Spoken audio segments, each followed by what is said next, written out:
Okay, team, let's just be real for a second. Trying to make sense of the AI market right now, it feels like you're trying to read a map during an earthquake. Everything is constantly shifting under our feet. So, our goal today isn't to try and predict the next big tremor. Instead, we're going to give you a solid framework. Think of it like a compass that'll help you find your way no matter how much the ground shakes. If you feel like you're just drowning in a sea of AI acronyms and startups and buzzwords, you are definitely not alone. This landscape isn't just growing, it's literally exploding. And every single new product that pops up comes with a brand new promise. It's almost impossible to keep track of it all. And these questions you're asking yourself, they're not just little technical details. They are major strategic decisions. Do you bet big on OpenAI or go with Anthropic? Do you want the total control of an on-premise model, or do you need the massive scale of the cloud?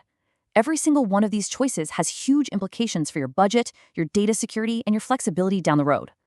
So here's the secret, okay? Stop trying to memorize all the players. You can't. The game is just changing way too fast. The goal is not to have some catalog of companies that's going to be outdated in 6 months. The real goal is to have a durable framework for understanding the whole ecosystem.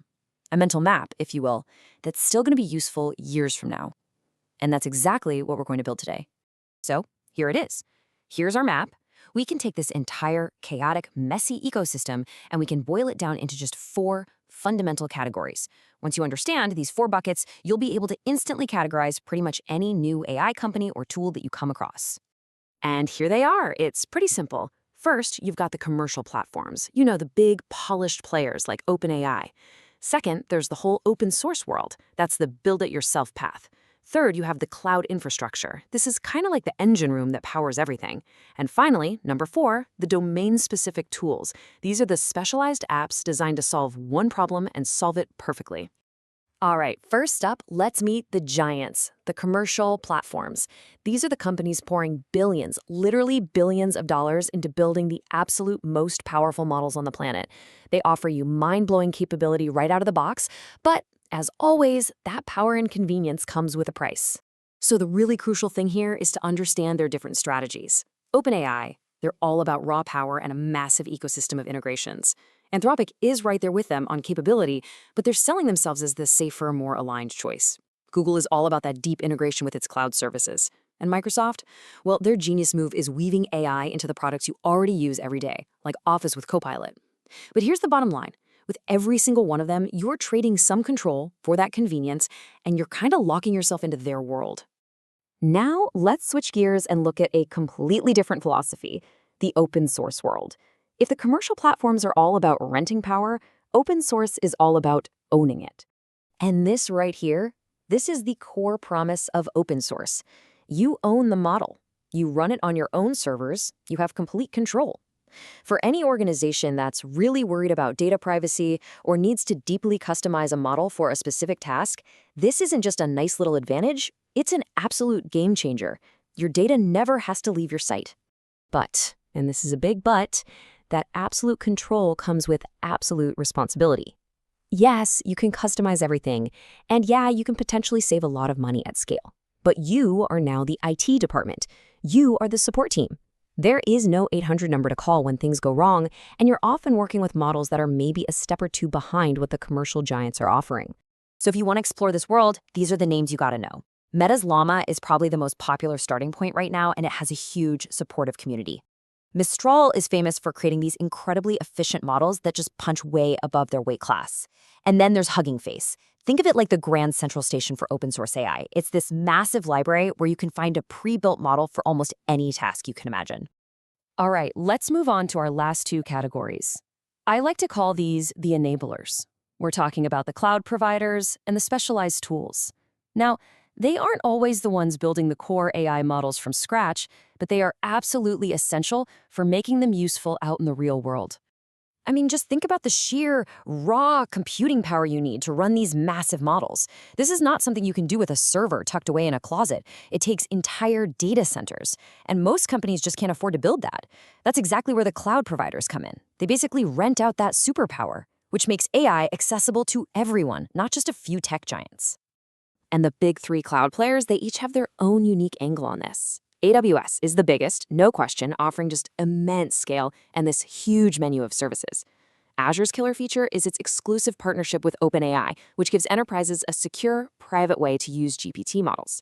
And Google's GCP, well, they leverage their decades of deep machine learning research and, of course, their tight integration with their own Gemini models. Now, this final category, this is where most people are going to interact with AI without even really thinking about it.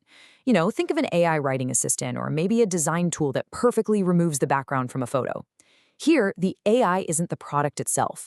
It's the magic ingredient that just makes the product work better. The best AI applications here are basically invisible. The tool just works.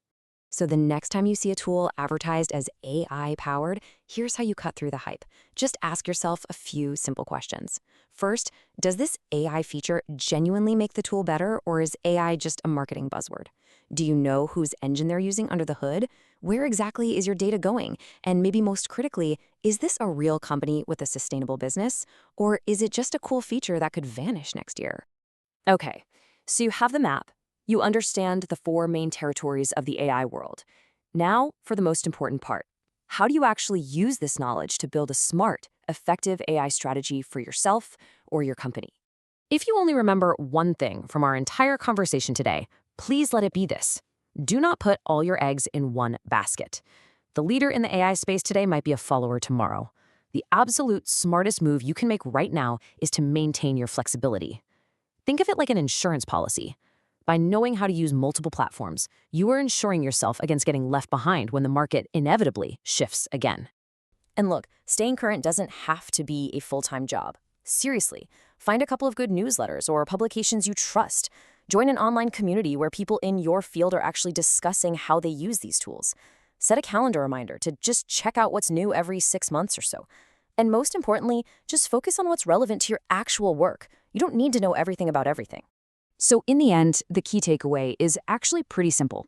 Stop searching for the one best AI tool. It doesn't exist. The real winning strategy is a hybrid one.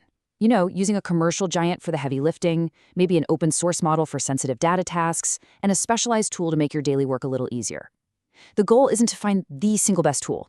It's to build the best toolbox. So there you have it. You have the map. The AI ecosystem is still complex, it's still wild, but hopefully it's no longer confusing. The question isn't where do I even start anymore. The real question is where will you explore first? Thanks so much for your time today.